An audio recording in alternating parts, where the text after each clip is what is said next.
On est à J-86 avant le mariage de mes rêves. On le prépare ensemble et aujourd'hui on parle du traiteur.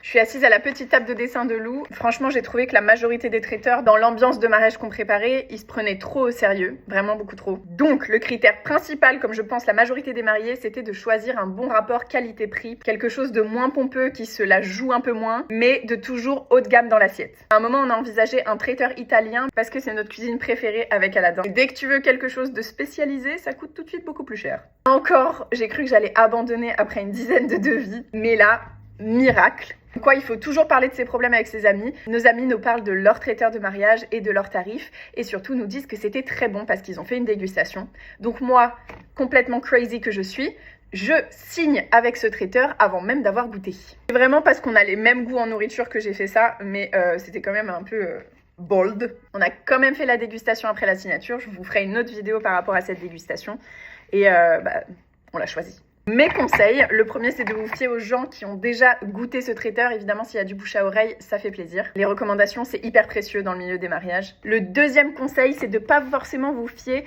au packaging, on va dire, du traiteur et du devis, mais plutôt vraiment à la qualité des produits et à ce qu'il va vous fournir comme résultat le jour du mariage. Je suis en train de colorier avec le crayon blanc et je suis en train de penser à Lou qui me dit que ça marche pas à chaque fois qu'elle essaye de colorier.